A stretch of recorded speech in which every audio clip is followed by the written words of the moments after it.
দেখো, মেলা দেখতে গেলে খাওয়া দাওয়া হবে না সেটা তো কোনোভাবেই সম্ভব নয়। মেলা মানেই ঘুরে ঘুরে খাওয়া দাওয়া।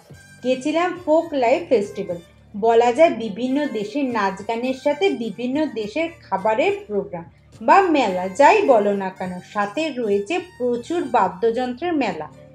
ভ্যারাইটি বলে শেষ করতে পারবো না। জীবনে দেখা এই প্রথম এত ইনস্ট্রুমেন্ট, তাও আবার একসাথে। আসা যাক এবার মূল কথা। প্রথমেই মেলা ঘুরে দেখে নিলাম কোন কোন দেশের খাবার স্টল বসেছে। প্রথমেই অভিজিৎ শুরু করলো কেনিয়ার খাবার দিয়ে, তবে আমি শুরু করেছি ফ্রেঞ্চের খাবার দিয়ে। অর্ডার করলাম ক্রেপস সেভরি। এই ক্রেপসকে দুভাগে ভাগ করে, একটা সেভরি একটা ডেজার্ট। আমার স্টাফিংয়ে ছিল চিকেন, অ্যাভোকাডো, বেবি স্পিনাচ আর চিজ।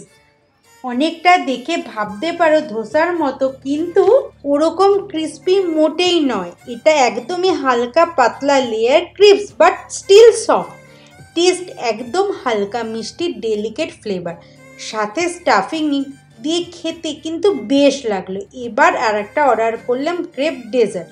সেটাই ছিল স্টাফিংয়ে ক্রিম চিজ, চকলেট সস আর স্ট্রবেরি, ওপর দিয়ে ছড়িয়ে দেওয়া চিনির গুঁড়ো। আমি তো মিষ্টি খেতে খুব ভালোবাসি, তাই আমার এটাও দারুণ লেগেছে। ভিড় যেন দোকানে উপচে পড়ছিল। দেখে মনে হলো সবারই হয়তো এই খাবারটা ভালোই লাগছিল। এটা মূলত ফ্রান্স আর জার্মানির মেন খাবার। তারা ব্রেকফাস্ট, লাঞ্চ, ডিনার, অফকোর্স ডেজার্টেও খেয়ে থাকে।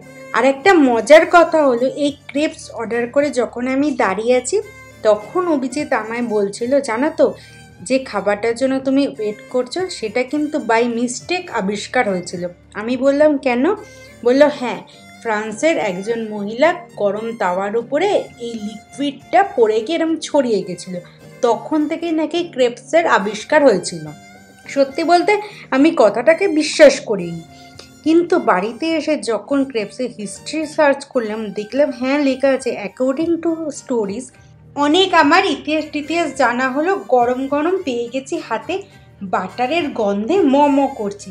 আর পারছি না আমি ওয়েট করতে। চলো তাহলে দেখা হচ্ছে পরের দিন। টাটা।